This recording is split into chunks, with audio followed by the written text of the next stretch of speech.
Hi, welcome back, everyone. What an incredible day yesterday. I am thrilled to see everyone's comments on the panels we presented and sense a shared motivation to continue these discussions. We have 4 more excellent panels today, followed by our social hour gathering. The social hour is your time to engage with our panelists and with each other.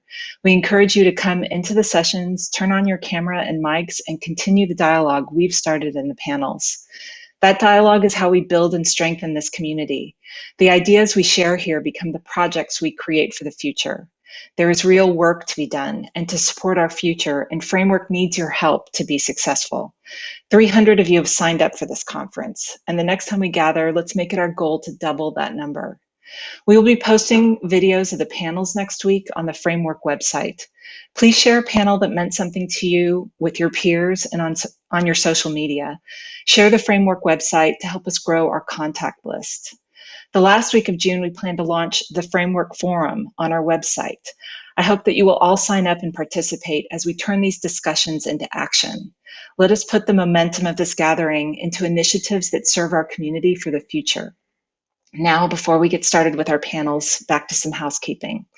We are webcasting here on Hopin.2 and sending a backup to this link, uruconnects.com/framework. I believe last night there were reports of the occasional audio sync issue at Hopin, and the Uru webcast performs better. We have 4 30-minute sessions today, and we'll pause for a 15-minute break after the first 2. Questions to our panelists can be submitted in the chat area on the right side of the Hopin webpage. If we can't answer questions in the panels, we can discuss them in our session last night going on in the chat. And please note, Hopin also allows you to direct message each other in the chat panel as well. Our social hour is at 1:15 p.m. EDT in the sessions area of the Hopin platform. We'll discuss more of the features of the sessions at the end of the panels. Before I introduce our first panel, I want to thank Uru Connects for handling our webcast and managing the panels. Kirsten Hovland, Chris Russo, and Emily Russo have been incredible partners in delivering this event to you. I also want to thank Nick Rivero and Jordan Adams of Meptic for creating our webcast graphics and animated logo. On to the day. Our first panel is moderated by JT Rooney. This group will be discussing the Mad Dash, a panel on the skills and technology race we all find ourselves engaged in.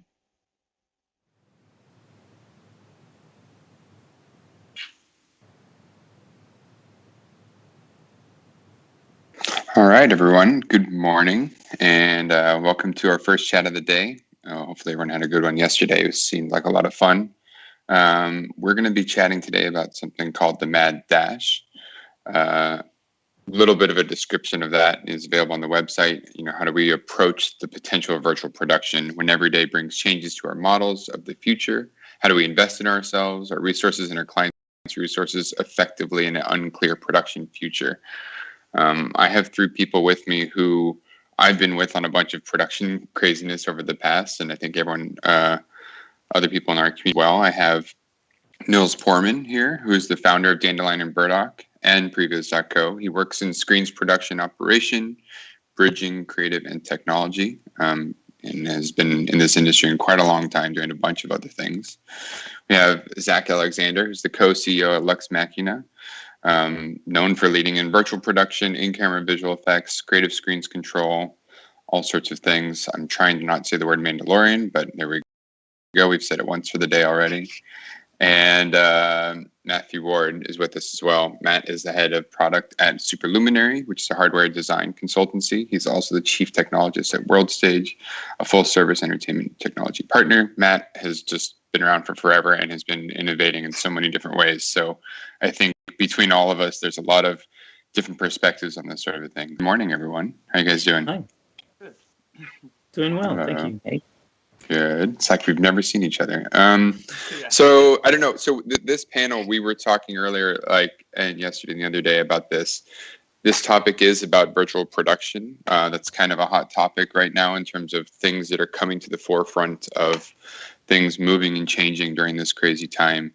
I do think there's, of course, some other things that we can chat about, and I think it's also about the mad dash, that mentality of is everything crazy right now or crazier right now than it normally is, or is it always just this crazy and we're revealed in it because we're stuck at home?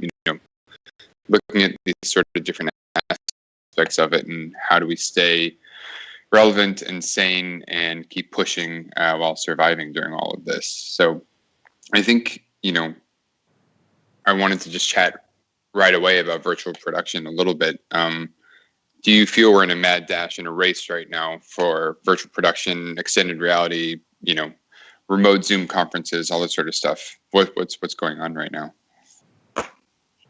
Well, I guess to jump in, I think the biggest indicator right now is that at least was going to take about 2 years of ramp up or evolution is now happening in about 4 months. So I think the path there is not so much something that is surprising in terms of understanding what next steps or how things are being implemented, but definitely the speed at that it's happening is vastly increased. But yeah, I mean, that would be, I guess, my thing. I don't know about the rest of you guys, but I think that's what we're kind of working with, is that there was this assumption that a lot of this new technology was sort of always there. And people, so then the first month of all of this was people turning around and going oh yeah, so where's that giant virtual environment we were all going to interact in? Someone must be using it. And it's yeah, no, remember when the funding for all that was sort of trickling in over the last couple of years, still that. So I don't know. It's a lot of trying to find the new, kind of coming to grips with what the existing infrastructure is, and then being able to kind of walk people back from just saying, oh, I want a virtual event, and figuring out what their creative intent is. And then you can sort of guide, based on available technology now, few months, year, 2 years, you can kind of take that road. That's a pretty normal process, though. That's what we always want, is to get back to intent and then figure out the technology. And in this situation, I think you said it, which is we're jumping into something. People have seen an exemplar, whether it's Mandalorian or now the Katy Perry video. Yeah. Ding, I get a point. Yeah. It's I saw it once, so it must be a totally evolved, fully functioning capability. But each one of these things is highly customized. And so the idea that you can rush into that and just jump into something off the shelf and do a show, that's not exactly where a lot of this technology is. So I think that's one of the big sort of stumbling blocks is everybody's still learning. I mean, including the people who are writing the core software. Yeah. Well, to me, it certainly feels that we're finding ourselves in an exceptional point in time, and we can all look back at other moments in time where there were crises, but Ash yesterday mentioned that the crisis is the mother of that invention. And suddenly we find ourselves, and I totally second what Zach said, we're now finding ourselves in a compressed time where technology and skill is requested in some way or form. And on the other hand, right now it feels a lot less like a mad dash to me than our everyday life. Our everyday life is very much, okay, this show goes on, that next show goes on. We are, at least for myself, I always look at what's the one challenging element of a show. Hopefully it has that. And the rest is a little bit more routine. There's different grades of that. And you know that you're onto something good if there is always a little bit of skill that you can fall back to, but also a lot of imagination. And if you're somewhere on that path, then that's something good to have. But right now, it feels like a lot of our clients don't quite know what it is that they're asking for just yet. Yeah. And so right now we're doing a lot of education, and there is a lot of calls, and we're investing a lot of our time in exactly that education. And so the mad dash has gone away from work, and it's more about, let's find the right vocabulary, let's give you the tools you need to then probably sell this on or understand what it is that you're consolidating. Because we have done virtual productions before, no production that we have done in the last couple of years was not a live event that was also filmed and then went into the world. That always was a part of that. But suddenly we're losing the great verification tool that the audience is. Like the audience, to me, always grounds the event in the reality, and that adds the value to the customer or to us, and that also adds the particular nervousness. So I think that's the new challenge, to me at least.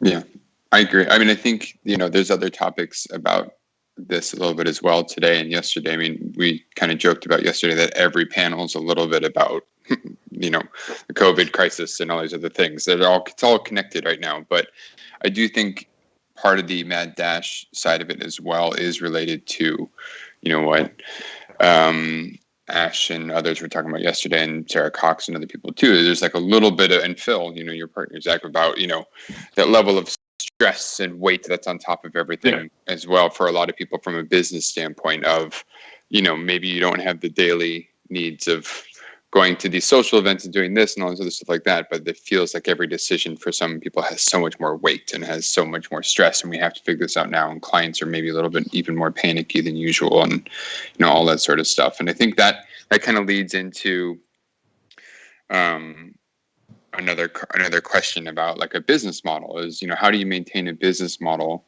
when the business is being developed and changed daily, when clients are saying, well, today I want a Zoom thing, it's got to be perfect, and the next week like, oh no, Zoom's old news, we want green screen, we want to do a green screen thing. Or like, if you're doing virtual production, or if you're doing anything right now, trying to figure out how to work, I know for me the conversations I've had have been changing in a hilarious rate. And so how do you keep your own sort of mental health and calmness and like, looking forward, while also keeping your business constantly innovating and changing and evolving with what's needed? Or do you just do nothing and write it out? I guess from our experience, I think the madness of the dash that's happening more has to do with any individual's comfort with uncertainty.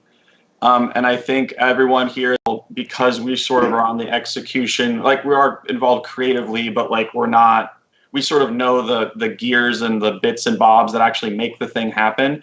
I think we are all comfortable living at a certain level of uncertainty every day, where like, I'm pretty sure when I push the button on this media server, the next queue is going to go, but like, do I really know it's going to happen? And then the answer is, well, if it doesn't, I just kind of go to my decision tree of like, well, that didn't happen, so now I go to plan B to C to D to E. And then like, so we sort of always live like that. I think what I'm finding is that when I'm talking to like producers and stuff, like they've never really had to be in a position where like they've had to change stuff for a show, but it's not like the fundamental structure of the show. It's not like one year the Academy Awards was a live broadcast and the next year was a Broadway show. Like it's kind of like there's some fundamental truths that are being upended. But I think from like my point of view, we always have had like multiple streams of things going, where it's like either when you're investigating technology or just kind of trying to understand where you think shows are going.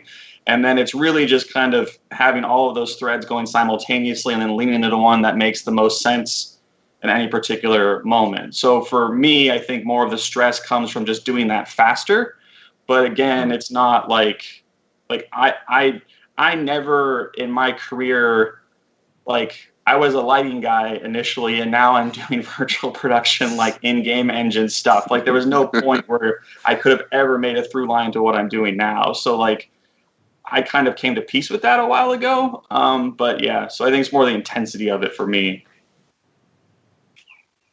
I reckon that our industry is also very motivationally driven. Yeah. I like Matt Reagan yesterday talked about curiosity, and I thought that really resounds with me. It's that most of the time I feel quite motivated by the things that we're doing. I'm quite motivated by that little bit of stress when that production ramps up and everything focuses and nothing exists between you and the enter button. And that's it. But at the same time, I also really enjoyed that there's different levels of that concurrently. There's a project that is in its infancy where you're still trying to either talk the client into a different solution because it's just clean madness, and that happens right now as well. Or where you're saying, okay, the buck stops there, we'll just have to make that work. Or does that actually work? Is this a good fit? But where the motivation stops and where we find ourselves in maybe a roadblock right now through the crisis, we also need to see that discipline needs to take over. And I think we might be good technologists when we have a little bit of both, when we can tolerate that frustration and then just say, okay, we'll go back to doing what we know will work. And I think that probably helps to now get through all these requests, and we'll see how the dust settles. No, there's in the last 2 minutes, there's been a great sort of arc of uncertainty to curiosity. And at the same time, all the while, it's constantly scaffolding alongside and trying to think of, well, I have to do a show. And at the end of all this, there's always a live thing, and you want to be able to deliver that. So there's this balance of comfort with uncertainty, being out on the edges of things, kind of poking around, trying to find the margins, trying to find the borders, trying to see what'll go further and what just falls over. And if that's your normal life, then this period of time doesn't, I mean, it feels strange, but there's a lot of the noise is gone. And in a weird way, you're able to focus on the poking around the edge, focus on the uncertainty. And that seems in a weird way more in balance for me than adding travel on top of that. And that's a big question for you, you. Yeah, like Matt, you've done this for years in terms of innovation, right? Like on an actual hardware side. And I say that with respect because you've done so many amazing things. So many years. Talk about it, not because of years. So much respect. This is a very long time. Sorry, my apologies. But you know, from a hardware standpoint, you know, the rest of us have been more on the software side of things. We've actually created things that go out into the world and exist and have to live and do stuff. And so we were talking the other day about, yeah, you kind of have this sort of calm in the middle of the storm vibe because that's what it's been for you, you know, always. And it's like, are you in this moment, are you looking at things in a more clear perspective? I think I was talking with Ash and some other people about that over the couple of weeks of people who are developing things. Like this time has been interesting for some people to get a totally different perspective and to see, like, you can kind of see everything moving really quick and like, oh no, I want to jump onto this thing that's moving this way. You know, has it been like that for you at all, Matt, from your perspective? It's like a chunk of my schedule got cleared, and everything that I was working on around the edges, all the back burner stuff sort of started to creep back towards the middle. And that was on top of, so I'm a person who doesn't have a lot of scheduled calls every week. Everything is very sort of just rolling forward based on what was going on the previous week. In the last 8 weeks, 10 weeks, it's been tons of phone calls as well, sort of competing for space with that. But no, I think it fits in with that curiosity thing that the things that I was looking at in the fall, last spring, are all now finding places in what I'm trying to do going forward. And it's sort of deploying that, all the stuff that I consumed over the last, 6 months, 18 months, whatever, is now sort of finding a spot in something or other that I'm doing. And part of it is trying to find immediate solutions for people in terms of finding ways to allow different outcomes, different effects in sort of virtual shows, but some of it's just normal display technology, and it's actually just got some oxygen now, and we're going to sort of push forward.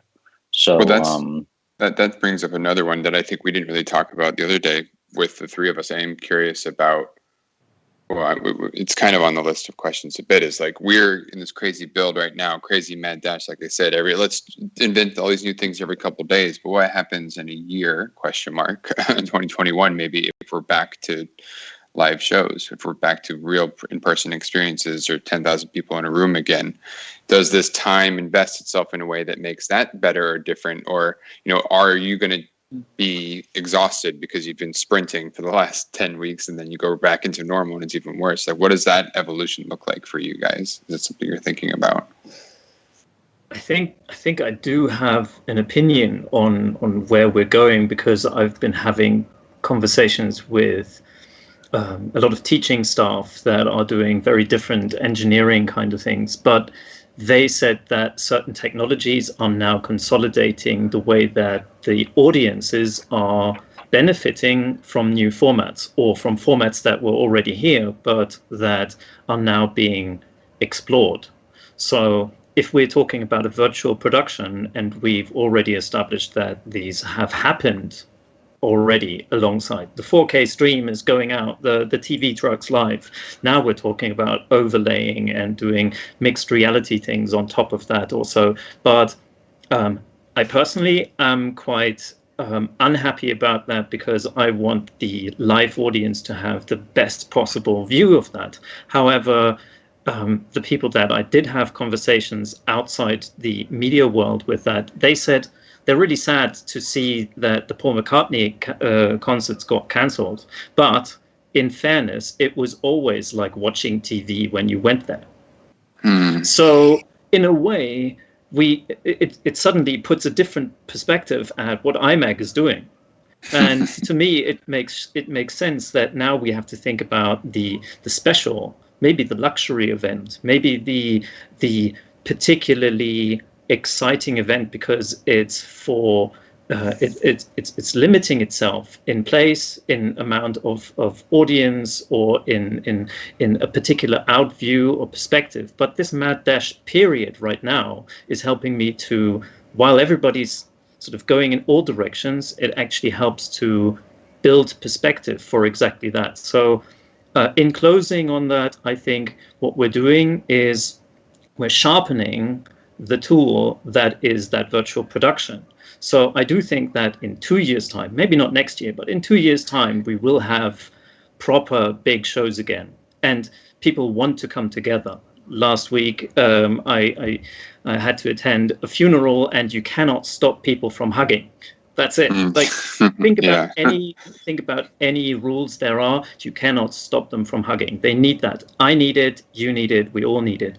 And so I do think that apart from that, we've been talking as individuals, but I'm also in business with not just my business partners, but with my friends. So we mustn't forget that we're all filling in those gaps. And maybe what we're doing right now is consolidating what that virtual production is, so that we can apply it to the normal productions that will eventually come back. I totally agree. You guys live in the world of live shows as well as the virtual side.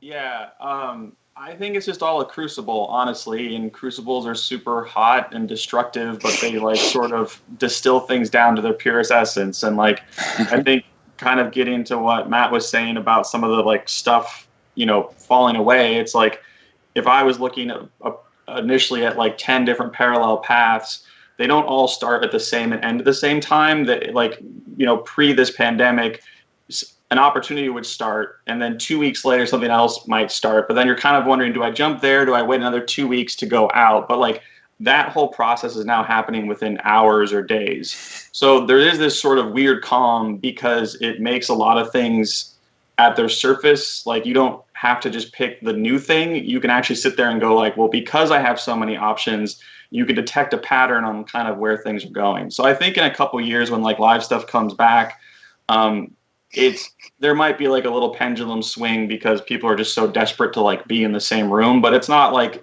the AR or mixed reality stuff is going to go away. Like, it's just going to keep evolving. So I think as long as you're not sitting there, heavily investing in one super obscure corner of this, then you're fine kind of coming out of it. Like, it'll just be a continuation before, and we'll look back at this period of like, wow, that was a pretty intense time, but it won't fundamentally change kind of the course of how this all works. Well, I and think we there'll be a have, new seat at the table, though. Yeah. I Oh get no, the for sense sure. there's going to be a new position there coming out of this where we now understand some of what's required for this either virtual or let's just call it an expanded experience, that you have the live side of the show, and that there is something that is intended to sort of grow upon that for a much larger audience that's watching. And we actually now understand enough about that we can deliver some of it, at which point it becomes a staffed position. We've always we've always just put like when we've talked about like in film, we've said that virtual production was always a subset of VFX, but coming out of this, it's going to evolve into either a new named thing or it will be completely parallel to those things. It's not like you can't have VFX doing virtual production in the same way that like a VFX chain would have a gaffer or lighting in it, but I think there's definitely, I completely agree, there's like a new thing that's kind of emerging out of all of this. and I do think, Zach, we've already, and JT, you, Finn, and Kirsten have been talking about this yesterday. It's not like the engine underneath the hood of all of that hasn't already been transplanted.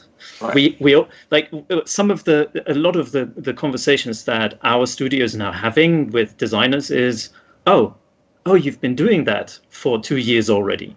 Yeah. And what we've been doing is mainly keeping that quiet. And like Finn has mentioned, that under the hood we're already using those tools, and that now the virtual production is a new application. It's a new prism to look at this through, but not necessarily changing our mode of operation. So right now, I'm more relying on our team of designers and our head of creative. And while I'm stepping back and saying, okay, what do you need? Do you need some 3D stuff? Okay, cool. I'll just work on that.